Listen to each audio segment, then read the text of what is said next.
Good evening. I promise you this story is not just about me, although I happen to be in the middle of it. But it raises some really serious issues about our borders, about some of the people that are coming into our country illegally, and about the fact that if they come from certain original destinations, we simply can't get rid of them. You may remember a couple of weeks back, I talked about the case of a guy called Madha Pasa, and he got in trouble. He was arrested in Malmo for carrying a knife. He fled the country and decided on TikTok he'd chart his journey to England via Germany, via Calais. And I posted some of this to say, do we really want people like this? This was Madha Pasa's response to me 2 weeks ago. Englishman, Nigel Pasa, don't talk about me. You not know me. I come to England because I want to marry with your sister. Don't talk about me more. I gonna come to England. I gonna mother. Well, I think it's pretty clear what Madha Pasa meant. Now, since then, we've been trying to work out where he is. He posted a picture of a Waitrose in Bournemouth, but without him in it. But it's pretty clear he didn't manage to cross the channel. There were a couple of aborted attempts. But this morning, at about 7:30 a.m., this video was taken. Hey, UK after me, Polkit. Kola, fem butter after me, Polkit. Don't bet at Madha Pasa, Kola, dar. The fem butter will come. That is not a fake. That is a genuine video of him in a migrant boat with 50 or 60 other people, and you could see at the beginning of that shot the French naval vessel. Yes, that's right. The French Navy this morning have been escorting somebody across to our 12-mile line who's threatened to kill a British Member of Parliament. After the 500 million quid we'd paid them, you would have thought they might just be able to do better than that. I've asked the Home Office, the police, is it true that he's arrived? Have you taken him into custody? Is he being questioned? I haven't even had the courtesy of an answer from the Home Office. I guess my real concern is that unless he has been taken away and put behind a locked door, he will simply abscond. But here's the worst part.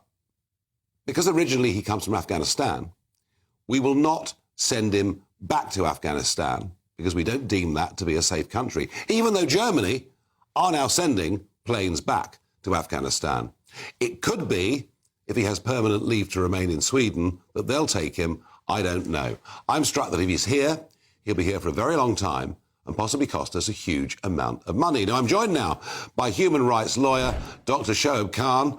Shoaib, I know you spoke about this issue a couple of weeks ago, and you thought it might be a good thing at the time if he came to our country and faced justice here. Is that still your opinion? It is, yes. I mean, obviously, that's a rule of law, or, the point of view from the legal point of view. And so, of course, I mean, I think even now, like you're saying, obviously the Home Office hasn't replied to you. We don't really know. Obviously, you're saying that video isn't fake. I mean, I don't know if we can be sure about that or what that means. But, I mean, even if he is here or he has arrived, I mean, I think it would be good, since we are talking about him so much. And since we are giving him, I mean, I'm not sure why we're giving him so much importance anyway, but, so we've had whole talk shows just, talking about him. And I'm guessing that's probably what he wanted in the first place. So I'm not sure, we should be giving oxygen. I tell you why we're covering him, because there's so many people in the human rights industry like yourself and across centre-left mainstream media who tell us there are poor, innocent people crossing the English Channel, when the fact is there are plenty of young men who wish us harm. And that's why I put this story out. I mean, we don't want this bloke in our country. Shouldn't we just simply get rid of him immediately? No, not immediately. I mean, let's see what he has to say. I mean, I don't have any problem with that. That's just like saying someone who's already been here, or someone who's British. For instance, if it was a British person, a non-immigrant in the UK, and he made the same threat, is that what we would do? Just get rid of him?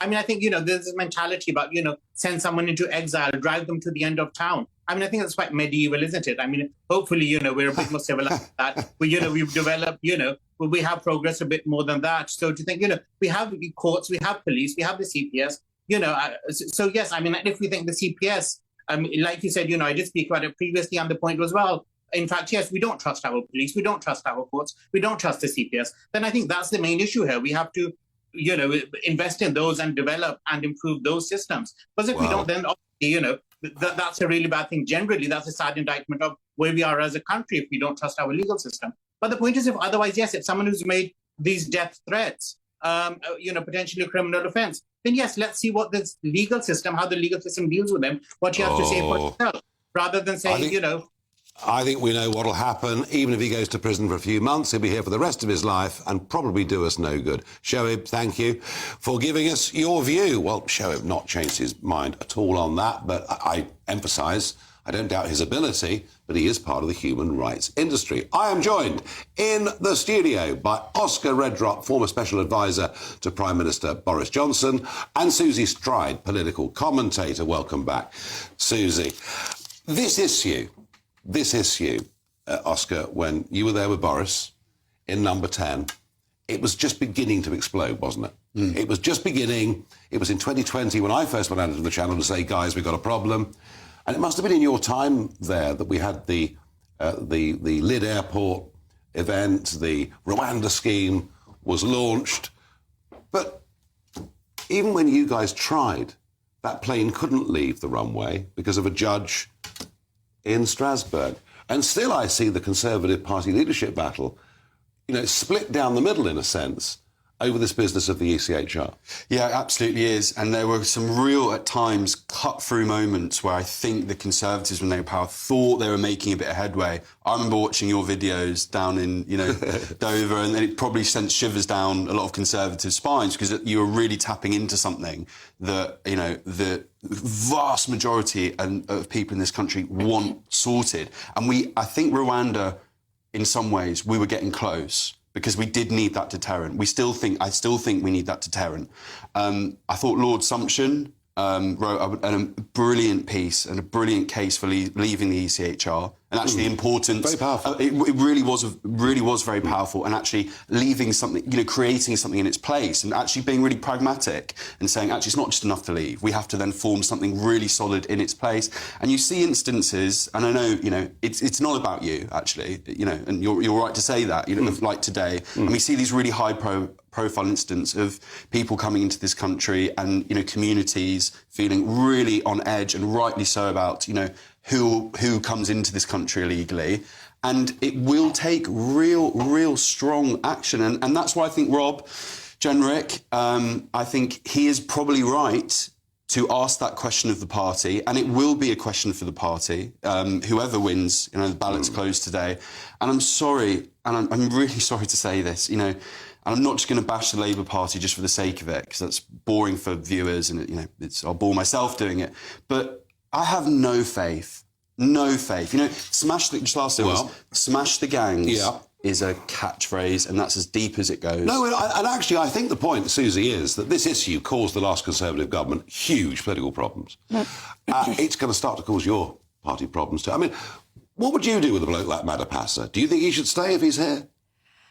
No, I don't. And I think also the thing that's concerning about this is there's two things. First of all, there are genuine asylum seekers that come to this country. For example, my mum works with refugees, and you've got people coming over from Iran who literally, you've got women and men who, if they go, they're going to be tortured or killed, for various reasons, possibly because they're faith or because, or whatnot. So people like this, aggressive, pretty nasty, undermine, for me, those that truly actually do need to seek asylum here.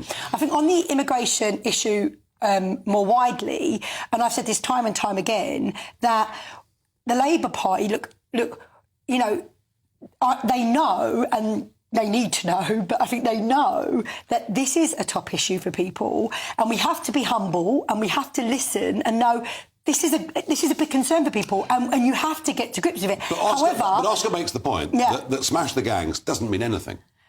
Well, yes, there's a few things. Well, I'm not agreeing with that. I think it means something. I think ultimately, I don't think anyone actually has the answer on this at the moment. I haven't heard anyone, you know, and if they did, they'd probably be on this show and they'd be talking about it and maybe, you know, there'd be good policy on it. I genuinely have not heard anyone come out with what is the answer on this because it is complex. I'll tell you what we However, do. Send him back to Afghanistan. Get rid of him. That's an individual, and look, I agree with you. I think, look, if someone came to this country and was threatening my mum, I'd be like, send him back home, you know. so look, I don't disagree with you on that, but there's this wider issue, isn't there, about immigration, and it is complex, and I don't think anyone's yet come up with a solution. I don't think the solution is purely, you know, tackle the gangs, though that is part of it. And, you know, I think it's one of those things where we're going to have to watch this space. However, what I would agree with you on is we are going to be judged on this. And I would be baffled if, you know, the Labour Party don't know that. I think they do know that. I think the government do know that. We've gone through 30,000 people this year that have crossed the Channel so far. Yeah. That's more than came in the whole of 2023. It all depends on the weather over the course of the next 9.5 weeks. We could be 45,000, we could be more. I mean, I just don't know. I don't see any sign of it stopping. The only thing that slows it down is if they can't get hold of enough dinghies. Back to ECHR. Rob Jenrick, strong position, trying to sound a bit like me, but he's going to lose. Oh, we don't know that. I think we do. I think we do. So the grandees of the Tory party have said, no, we're not going to do that. And actually, I think this issue is going to give you as many problems in opposition as it is Labour in government. Yeah, well, it'll be the internal. We'll be probably talking to ourselves about it till the cows come home, and it will split people down the middle. I think the one thing, and this is almost a question for you, Nigel, in many ways, because obviously you are a huge stakeholder in this, but is almost strategically, because there will be an absolute absence of anything, of any real commitment or substance from the Labour Party. Can strategically whoever leads the Tory party actually just hang back a little bit, let Labour kind of fail? And I know that's not the purest thing in the world to say, but politics isn't always... Well, I understand it, Oscar, but the problem is that you spent the last 4 years fighting with each other in public constantly, and, well, maybe that will change, maybe it won't. But look, can I just... One thing, and he may not be the leader of the Conservative Party, but Rob said something quite powerful, and whoever takes over should heed this lesson, I think, which is that the general public do not want to hear from the Tory party unless they can present a genuine, committed, proper solution to the problem. So no more public bickering. Yeah, otherwise you're going to come for them, and you will. For everybody. I think so. I will. You're right. You will. Well, I'll conclude that piece by saying, you know, we don't want people like this in our country. What positive value is this bloke going to add over the course of his lifetime to our country? Absolutely none, and possibly be very, very negative. He should not, if he's here, be allowed to stay. Oh, and Home Office, hello. I would like to know whether someone that's threatened to kill me is here. Frightfully nice of you. When you get 2 minutes, do let me know.